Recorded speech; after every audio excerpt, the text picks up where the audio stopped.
Teja, late అయిందా అని? ఏ లేదే, ఇప్పుడే పూజ అయింది. దా కూర్చో. ఏ పైన కూర్చొని ఎట్లా పసుపొట్టు తీసుకోవాలి? కింద కూర్చుంటా. అరే కింద ఎట్లా కూర్చుంటావే, స్టూల్ మీదనే కూర్చో.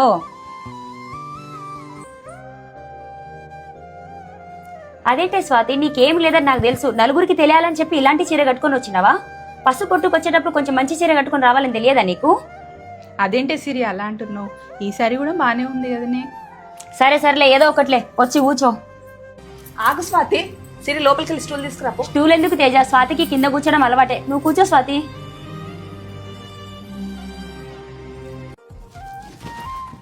ఇస్తున్నమ్మ వాయనం. పుచ్చుకుంటున్నమ్మ వాయనం. సిరి, ఏమైందే? ఏంటే నువ్వు? నాకేమో పట్టు బట్టలతో వాయనం ఇచ్చినావు, స్వాతికేమో బ్లౌజ్ పీసులు తీసుకొచ్చినావు. నువ్వే కదా మా ఇద్దరిని ఇంటికి పిలిచింది పసుబొట్టుకు. ఇట్లా పసుబొట్టుకు ఇంటికి పిలిచి అవమానిస్తారానే? నువ్వు కూడా అందరిలాగా తయారైనవేంటే? ఉన్నోళ్ళకేమో విలువిచ్చుడు, లేనోళ్ళనేమో అవమానించుడు. ఆడపిల్లని అవమానిస్తే అమ్మవారిని అవమానించినట్టే. నీకున్న దాంట్లో పెట్టు, పట్టు చీరలు పెట్టమని మేము అడిగినామా?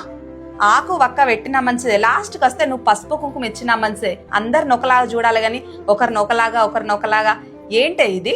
నువ్వు నా ఫ్రెండు కాబట్టి చెప్తున్నా, నువ్వు కూడా అందరిలాగా తయారైతున్నవేంటే? అందరూ ఉన్నోళ్ళు లేనోళ్ళు అంటూ తారతమ్యాలు చూపిస్తున్నారు. పసుబొట్టు దగ్గర కూడా ఇంటికి పిలిచి అవమానించొద్దే. అలాంటి వాళ్ళు పిలవద్దు. పిలవమని అన్నారా వాళ్ళు? నన్ను క్షమించు స్వాతి. చిన్నప్పటి నుండి మన ఇద్దరం కలిసి పెరిగినాం. నా స్థాయి కొంచెం పెరిగేసరికి నిన్ను చిన్న చూపు చూసిన.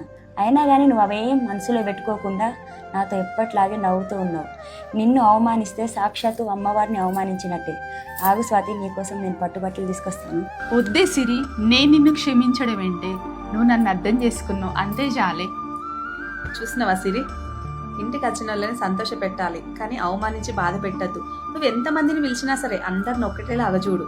ఒకరినొకలాగా ఎప్పుడు చూడకు సిరి. నన్ను క్షమించు తేజ. సారీనే స్వాతి.